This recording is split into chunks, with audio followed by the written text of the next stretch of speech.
Hi everyone, and welcome back to Lovelies, your inspirational craft channel. I wanted to, as you may or may not have heard in my last video, this year, 2018, I will be starting a devotional slash journal project for our channel. So I am hoping that you guys will come along and join me as I put an entry or create an entry, record it each week on a specific devotional that I am concentrating or maybe focused on or feeling inspired by throughout the week. So I wanted to point you to the one that I'm going to work through this year, and it's called Grace for the Moment by Max Lucado, and I'm hoping that I am pronouncing that correctly. But in the subtext it says inspirational thoughts for each day of the year. And I have found that this is my second year going through this. This was given to me as a gift. The back of it says, "Have you felt a nudge from God today? He gently calls us to Him, wanting to be our daily support, our daily comfort, our daily answer. All we need to do is ask. But sometimes we're so overwhelmed with just getting through today or what is coming next that we forget to ask." Best-selling author Max Lucado shows us how God gives us what we need just when we need it. Timely, adequate, loving assistance, no matter what is happening in our lives. God will provide grace for the moment.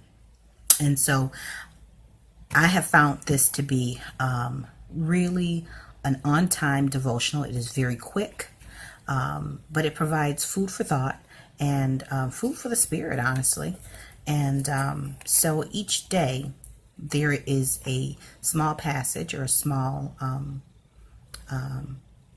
message from Max, and then he points us to the scripture that he is referencing.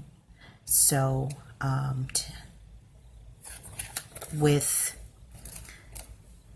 if I go to January 4th,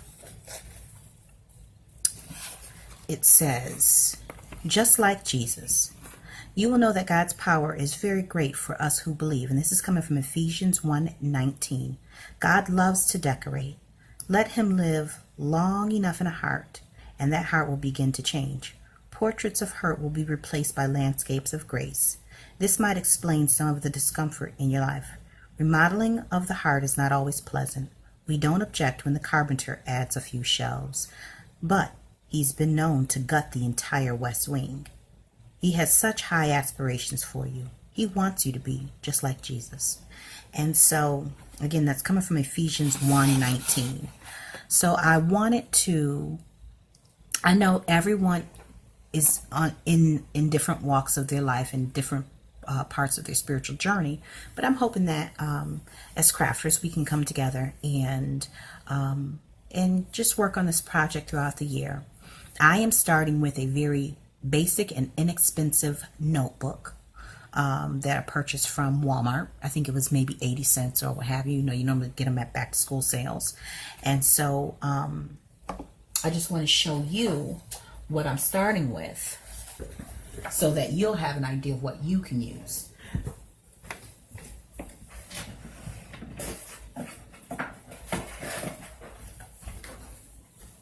Now, this is nothing fancy.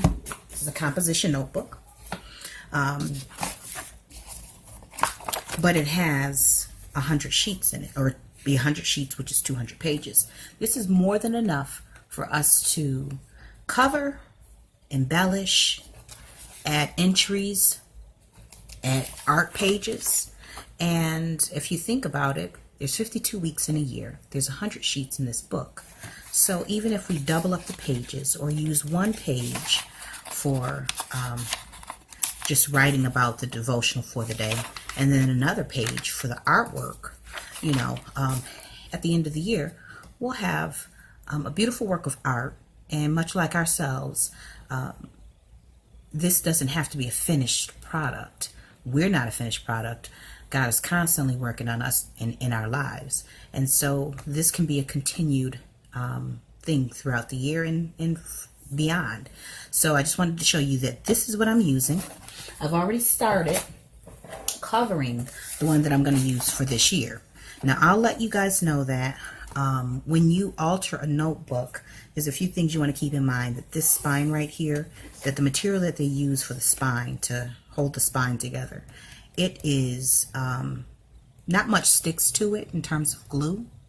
Now if you find something that works, feel free to drop it in the comments. But from my experience, and I've done quite a few of them, I'm no expert at it. There are people who definitely know a whole lot more than me pertaining to the subject. But the spine is, you either leave this uncovered or alter it with maybe hot glue and lace or something like that.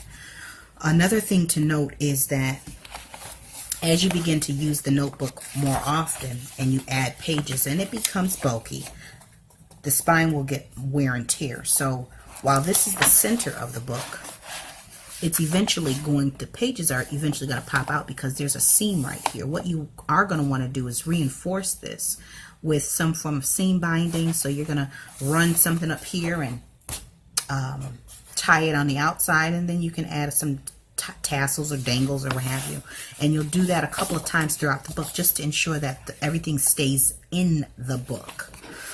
So I've done on the front cover, I've went ahead and taken some basic printer cardstock. This is not card making cardstock. This is basic printer paper that you can use. It's a heavier it's heavier than just regular standard printer paper, but I've taken this, cut it down just a little bit, and it's underneath here. This is scrapbook paper. It's thin, it's not double-sided, it's not thick.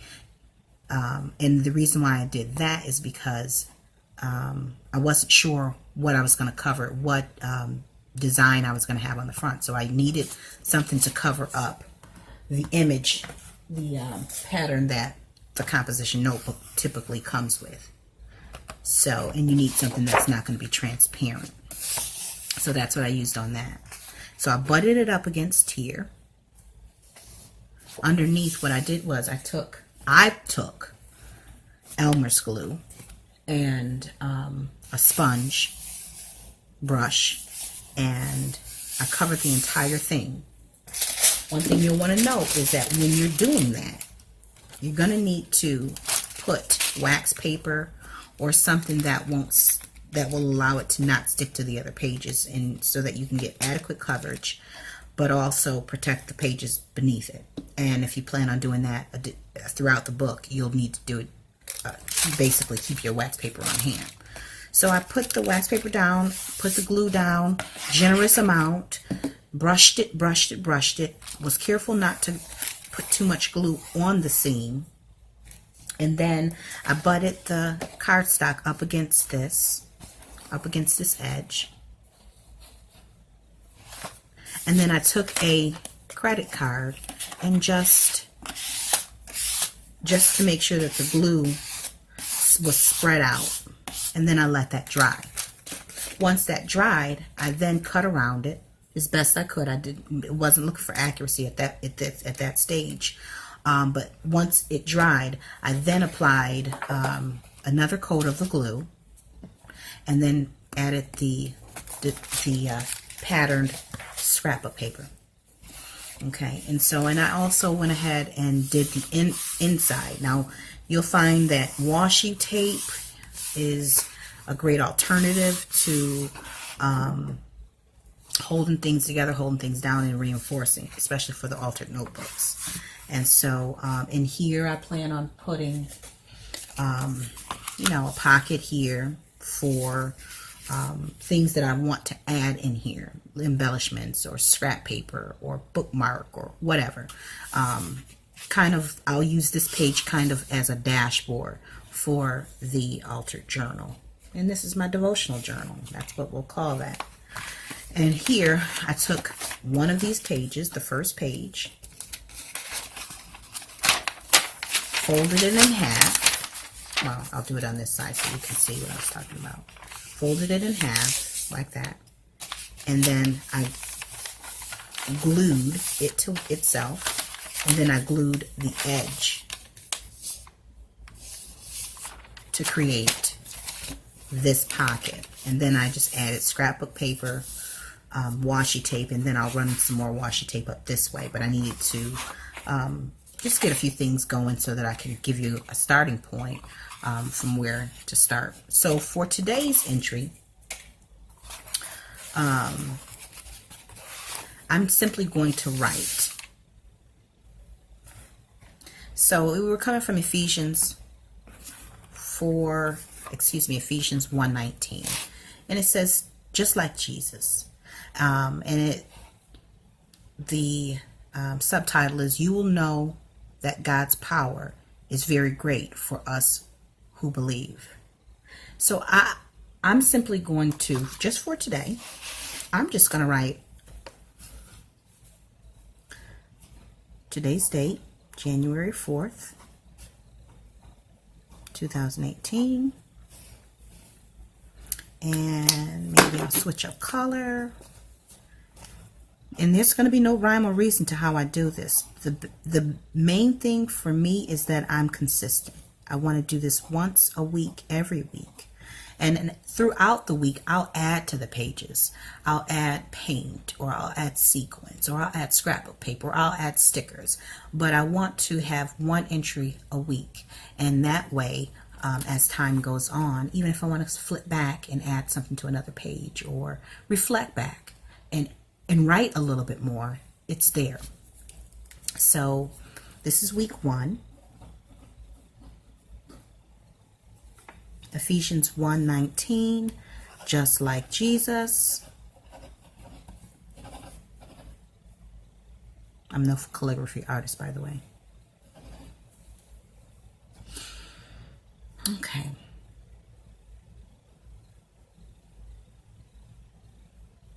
So what I take from this today, for me, the beginning sentence says, God loves to decorate. So do I. I believe that He's given me the same love that He has for creating and beautifying things. He's given that to me. We are a reflection of Him. And as I stated before, He's constantly working on us. He is constantly adding to and taking away. He's constantly remodeling and renovating. And I think He's given us that very same spirit. We do the same in our craft life.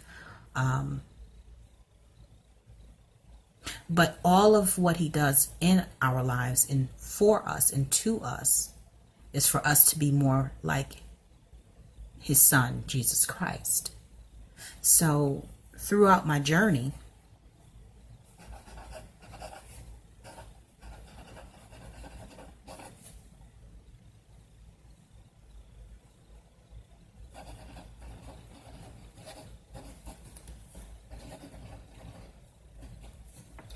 towards Christ,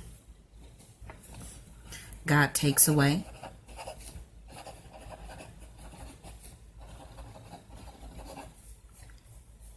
He adds to. He replaces. He replenishes. Replenishes. And I have the nerve to be a homeschool mom. Nevertheless, God takes away, He adds to, He replaces, He replenishes, He restores.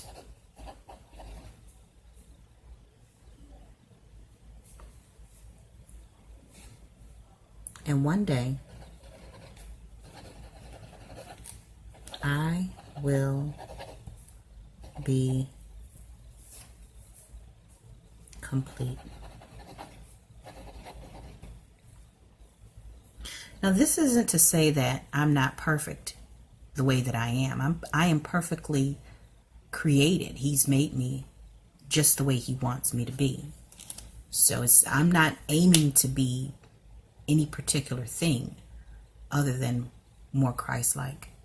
My goal, of course, is to remove, for God to take away the things in me that don't point me towards Christ. and leave room for and open up a space for him to add to the things that push me further in the direction of Christ.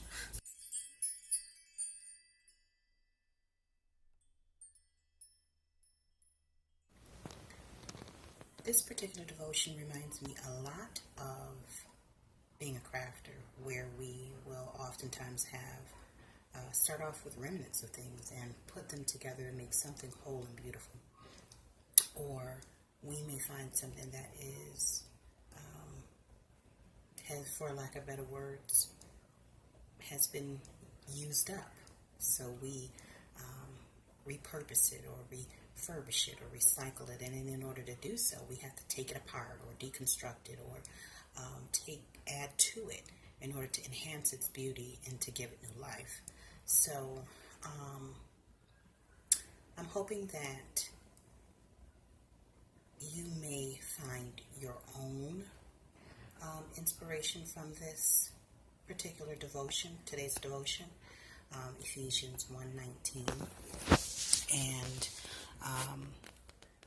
and continue to walk with me on this journey on Grace, a Girl, and Her Journal.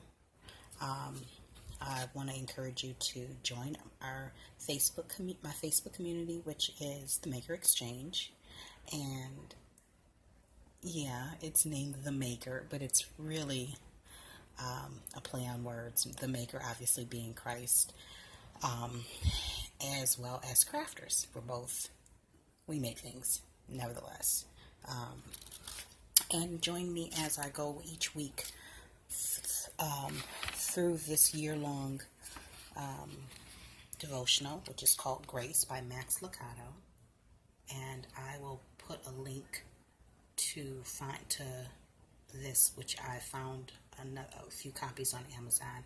I will drop a link in the Show More drop-down menu below. And we'll just utilize a few things that we have on hand each week as we put a new entry into our journal and document this year's growth. As always, be blessed, stay encouraged, and craft on. And be sure to inspire someone or uplift someone with encouraging words. See you guys soon. Bye-bye.